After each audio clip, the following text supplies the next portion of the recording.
Hello there everybody, this is me doing a voiceover for a video that I took about, 6 months ago, because I was covering the microphone. But in today's video I am detailing and weathering a Dapol Hawthorne Leslie to hopefully represent a really hard working locomotive on some sort of industrial site. Plan of action to have two different sides to the locomotive, but the first job is really simple, removing the name. And number 5 is Born. These are just rail tech transfers, really good little products. Slight issue, I've bought the one model in the first run that doesn't come with its own builder's plate, so I'm going to have to source some more of them. But yeah, obviously I've rubbed the decals off both sides. This side's going to remain without a name or any insignia on it, just for the sake of it being a little bit different, and also it just means you can see the lining that little bit better. But just for the sake of it being different more than anything else, I was tempted to put like HLCR, which is Heaton Colliery Light Railway, but opted against it just to keep it a little bit more generic. But yeah, next stage is going to be weathering, so I need to do some research and see any telltale signs, anything that these tended to have repeating in service. Failing that, I'll just go for the standard, which is scorch marks there and quite a heavy weathering all over, but just enough that you can see what's actually going on underneath. So yeah, that's the next bit. Now I'm on to the weathering stage. Now I have actually started this. What I've done is I've taken some of this rail match, like a weathered blacky sort of colour, and just put it on anything that was black before, so like the running board and things like that. The smoke box has already had its first coat as well. You can see the tonal difference between like the cab roof and running board now. It's just a little subtle difference, but it gives me a good base to start with. Now, I partially picked this livery because of how it fitted in with the Hatton's Andrew Barclay Katie there. So I'm going to try and weather them as if they would have run together, sort of thing, maybe on the same site and what have you. Katie's one of my favourite weathering jobs that I've done, to be fair. I've touched it up a few times since, but I really quite like the way it's come out. There'll be a link in the description to how I did this. But just for a little bit more research, I went onto RM Web, onto one of my favourite threads, which is 1960s industrial steam. Came across this, which is actually a very similar sort of prototype to the model that I'm working on. Obviously very different colour, fascinated by that colour, just while we're here, bit weird in it. And I love the fact that the handle here has been used loads. You don't really tend to touch them so often on steam engines very much, but interesting, maybe it's a new part. Anyway, that's probably a bit too much for me. I was in the context of Katie's quite heavily weathered, and this will be quite heavily weathered as well, but probably not quite that much. So I had to scroll down. Obviously I don't own any of these pictures, and I came across this one, which is from a power station in the really late 60s. I like this.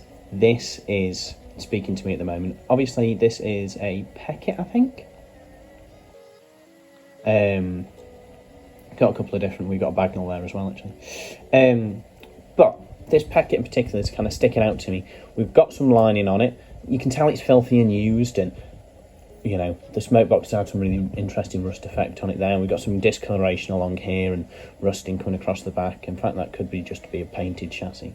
But I like this. This is what I'm going to base my weathering on.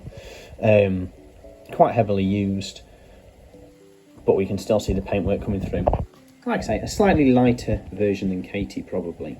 And yeah, these two will look quite cool together, I reckon. Running around as if they were maybe owned by the same firm at some point in time. And somehow ended up at the same colliery. I think they'll look quite neat together, especially working something like Shaw's Cross Yard.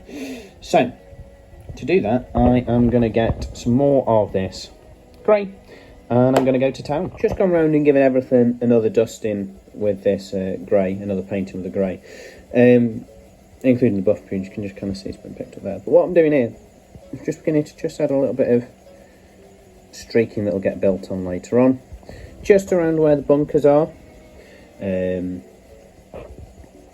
Yeah, just obviously where a lot of the coal dust would be. Trying to vary it up between each side, just for the sake of it being a touch different. But yeah, just a little bit like Katie, we're losing a little bit of the lining here, but we'll keep it in other places, just to help make it a little bit more of an interesting looking loco. The next bit for me to tackle is going to be to do the roof, which I'm going to do now. This is a nice brush to use. These are, I think these might have been a TK Maxx job, to be fair. Yeah, nice and soft, take paint really well, don't leave brush marks, which is really nice.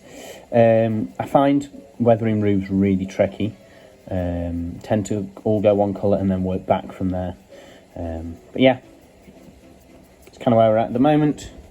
It's beginning to just look a little bit dirty. Oh, and I've also done the underframes, not that you can probably see too well. I'll give it a whiz on the rolling road just so I can move the rods around and stuff like that. But yeah, very much working on the base for now.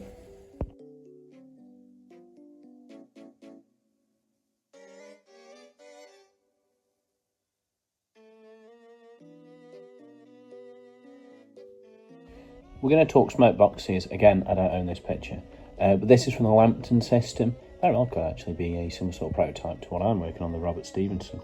But you can see here, we've got lots of discoloration on the front here. We've got a lot of rust coming through. Now, that's something that I've done on a number of projects, including Katie, the Andrew Barclay. So, my first port of call for some weathering is going to be, yes, it's a Humbrol rust tone. What I'm going to do is I'm just going to gently add that onto the front of the model. Just adding in where the scorch marks would be. Obviously, smoke boxes go through so much heat change and things like that. It's natural that the material, the metal, gets rusted and what have you. So, yeah, I'm just slowly putting that on. Try to steer clear of rust if possible a lot of the time, but yeah. So if I step back a little bit, you can kind of see the difference in tone now. The Barclay I only ever did with like a lighter rust tone, so I'm going to try and bleed two sets together to create a slightly different tone on the Stevenson loco, on the Hawthorne Leslie rather. So yeah, the next thing I'm going to use is another Humbrol.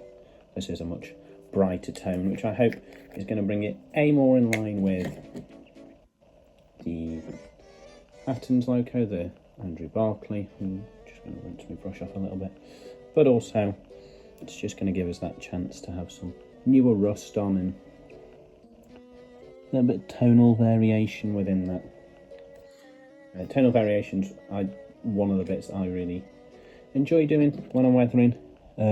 Just so things just look a little bit different and what have you, and smoke rock stalls are one of some of my favourite bits to work on, to be honest. So there you go, just kind of see the way that that's been bled in there. Gonna tidy it up and do some more to it, but yeah, kind of see how that's been inspired by that picture there. Figure painting is not my forte, but I've put myself in the best stead by following some online tutorials and buying these. These are two Model U figures. I don't tend to buy Model U figures, they're really expensive, and for closed cabs I don't really see the point, but for open cabs I've been working on these. They're not the best painted in the world, but I think with some clever placement they'll look pretty good. And then yeah, that's basically the project finished.